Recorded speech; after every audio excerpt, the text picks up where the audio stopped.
ஜனநாயகன் திரைப்படம் இது வரைக்கும் ரிலீஸ் ஆகல. சரிங்க. ஆனால் பராசக்தி திரைப்படம் மட்டும் ரிலீஸ் பண்ணியிருக்காங்க. ஜனநாயகன் திரைப்படம் ரிலீஸ் ஆகாதுன்னு சொல்லிட்டு தணிக்கை குழுலாம் வந்து பிரச்சனையாக இருக்குது அப்படின்னு சொல்லியிருக்காங்க. அதே மாதிரி தான் பராசக்தியும் சொல்லியிருக்காங்க.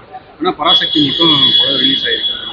இல்ல, எனக்கு இந்த கேள்வி என்கிட்ட எதுக்கு இருக்குன்னா எனக்கு புரியல. இல்ல, மத்திய அரசு வந்து குற்றம் சாட்டுறாங்க. மத்திய அரசு எப்படி குற்றம் சாட்ட முடியும்? இப்ப குற்றம் சாட்டுறதுக்கு எது வேணாலும் பண்ணுவீங்க.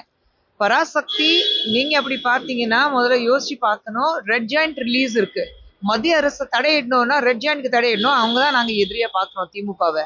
அப்போ சொல்றவங்க வந்து அது யார் இருந்தாலும் கொஞ்சம் வந்து மண்டையில இருக்கிற மசாலாவை யூஸ் பண்ண மாட்டாங்களா? ரெட் ஜாயிண்ட்டு எல்லாமே பேசிட்டு நீங்க ரெட் ஜாயிண்ட்க்கு எதிராக ஓகே அவங்களுக்கு சாதகமா நாங்க படத்தை ரிலீஸ் பண்ணி தர முடியுமா? இதெல்லாம் மத்திய அரசுன்னா எல்லாம் இன்னைக்கு ஒரு குழந்தை அழுதாலும் அதுக்கு காரணம் என்னன்னு பசிக்குதுன்னு பாக்குறது இல்ல. மத்திய அரசு தான் காரணம், மோடி தான் காரணம். குழந்தை அழுதுக்கு மோடி தான் காரணம் சொல்றவங்களே நான் என்னத்தான் சொல்றதுன்னு எனக்கு புரியலைங்க. அதே நேரத்துல நீங்க ஒரு ஆக்ட்ரஸா இருக்க சொல்ல ஒரு உச்சப்பட்ட நடிகருடைய கடைசி படம் அப்படின்னு சொல்லியிருக்காங்க.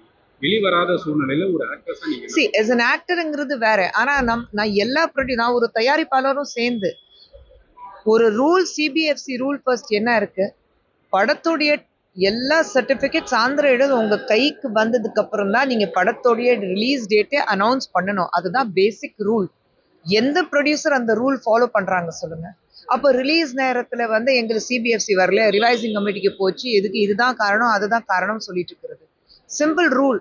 உங்களுடைய படம் நீங்க ரிலீஸ் பண்றீங்கன்னா இது நான் நடிகர் மேல தவறுன்னு நான் சொல்ல மாட்டேன். நான் ப்ரொடியூசர் சொல்றேன். ஒரு ப்ரொடியூசருங்கிறது முறையில நான் சொல்றேன்.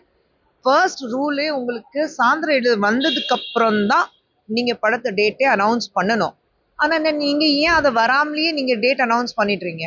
அப்புறம் நீங்க சிபிஎஃப்சி பிளேம் பண்ணாதீங்க. கிறிஸ்மஸ் இருந்தது, நியூ இயர் இருந்தது, எல்லாமே கவர்மெண்ட் ஹாலிடேஸ் இருக்கு. 24 மணி நேரம் உங்களுக்கு வந்து எல்லா வேலையை விட்டுட்டு அவங்க வேலையை செஞ்சுட்டே இருக்கணுமா? படம் ரிலீஸ் ஆகல. நான் வந்து ஒரு விஜய் ரசிகையா சொல்லும் போது வருத்தம் தான்.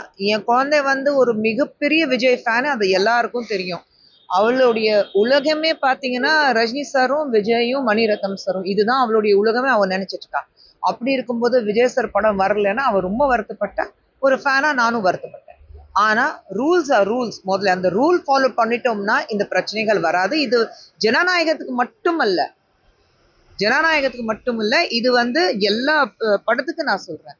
அண்ட் யார் வந்து இதுக்கு மத்திய அரசு தான் காரணம் சொல்லிக்கிறாங்களோ அவங்க கொஞ்சம் ஹோம்ஒர்க் பண்ணிட்டா, பிளேம் கேம் பண்றதுக்கு முன்னாடி கொஞ்சம் ஹோம்ஒர்க் பண்ணிட்டா, திசை திருப்பி மாற்றுறதை விட ஹோம்ஒர்க் பண்ணிட்டா பெட்டரா இருக்கும். கடைசி நேரத்துல வந்து தமிழக முதல்வரும் திமுகவினரும் காங்கிரஸும் எல்லாரும் சேர்ந்து அதுதான் நான் சொன்னேன். ஒரு இல்லைங்க, அதுதான் நான் சொல்றேன். நம்மளுடைய முதலமைச்சர் அவர்கள் இருந்தாலும் அவர் கொஞ்சம் யோசிக்கணும்ல. இப்ப ஜனநாயகத்தை வந்து நீங்க தடை வந்து இவங்க விதிச்சிருக்காங்க சொல்றீங்க. சென்ட்ரல் கவர்மெண்ட் இன்டர்ஃபியர் பண்ணதுனாலதான் நீங்க ஜனநாயகத்தை ரிலீஸ் பண்ணல. அப்புறம் பராசக்தி உங்க மகன் தானே படத்தை ரிலீஸ் பண்றாரு ஆல் ஓவர். ரெட் ஜாயிண்ட் தானே உதயநிதி ஸ்டாலின் டெபுட்டி முதலமைச்சர் தானே ரிலீஸ் பண்றாரு. அவருடைய கம்பெனி தானே ரெட் ஜாயிண்ட். அப்புறம் மத்திய அரசாங்கம் எப்படி ரெட் ஜாயிண்ட் ரிலீஸ் பண்ணணும்? நாங்க அதான் நான் கேட்கிறேன். தடை வைக்கணும்னா முதல்ல அந்த படத்துக்கு தானே தடை வைக்கணும். மத்திய அரசுக்கு இதுல கை இருந்தா நாங்க ஃபர்ஸ்ட் அதுதானே தடை வைப்போம். ஆனா மாநில முதலமைச்சர் அவர்கள் அது கூட யோசிக்காம வாய்க்கு வந்தபடி வாயை கூசாம மக்களை வந்து ஏமாத்துறதுக்காக பல விஷயங்கள் சொல்லிட்டு இருக்காங்க. அந்த பல விஷயங்கள்ல இதுவும் ஒரு விஷயம் இருக்கு. இப்போ திமுகவினரும் முதல்வரும் மற்றவங்க எல்லாருமே சேர்ந்து இப்போ விஜய் வந்து இப்போ இடி ரைடு, சிபிஐ போல தணிக்கை குழுவும் சேர்த்திருக்காங்க அப்படின்னு சொல்லிட்டு இருக்காங்க. ரகுபதி சார் சரி, நான் வந்து திமுகவோட ஸ்போக்ஸ் பர்சன் கிடையாது. எந்த அளவுக்கு திமுக மக்களை ஏமாத்துவாங்கன்னா அது எல்லாருக்கும் தெரியும். கடந்த 5 வருடங்களாக மக்களை ஏமாத்துற வேலை மட்டும்தான் நடந்துட்டு இருக்கு. இதே வந்து ஆசிரியர்கள் போராட்டம் பண்ணும்போது அவங்கள பத்தி யோசிக்கல. இதே நம்மளுடைய தூய பணிகார வேலையை பார்க்குறவங்க ஒரு போராட்டம் நடத்தும் போது அப்போ வந்து பார்க்கல. இதே வந்து பெண்களுக்கு 1000 ரூபாய் கொடுக்கப்படும்னா அப்போ தேர்தல் அறிக்கையில கொடுத்தாங்க. 6 மாதம் கொடுத்தாங்க. அதுக்கப்புறம் அதை பத்தி பேசவே இல்லை. இப்போ 6 மாதத்துக்கு முன்னாடி மீண்டும் ஆரம்பிச்சாங்க.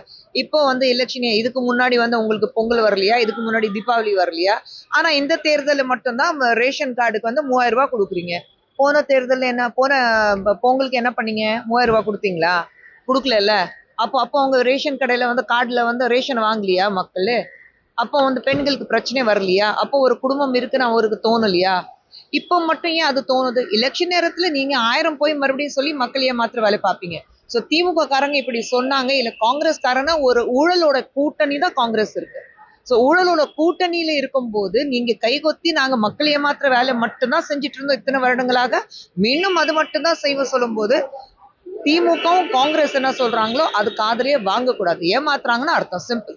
விஜய் வந்து சிபிஐ விசாரணைக்கு ஆஜர்படுத்தணும். அது அவர் தானே சிபிஐ விசாரணை கேட்டாரு. கரூர் பிரச்சனை வரும்போது முதல்ல சிபிஐ விசாரணை வேணும்னு சொன்னது யாரு?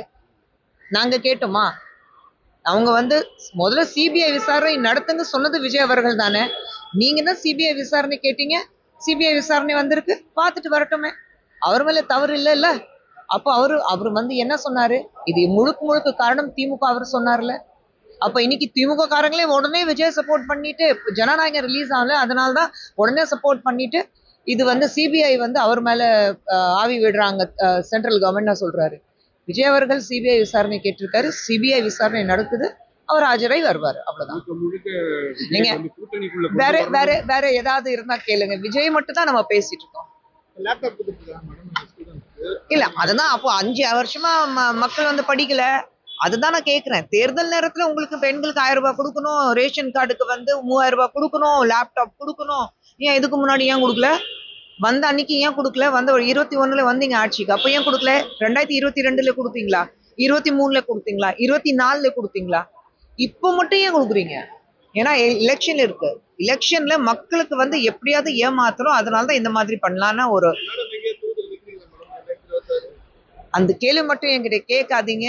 எங்க கட்சி பொறுத்த வரைக்கும் கட்சி ஜெயிக்கணும், தனிப்பட்ட முறையில யார் ஜெயிக்கிறாங்கன்னா முக்கியம் கிடையாது.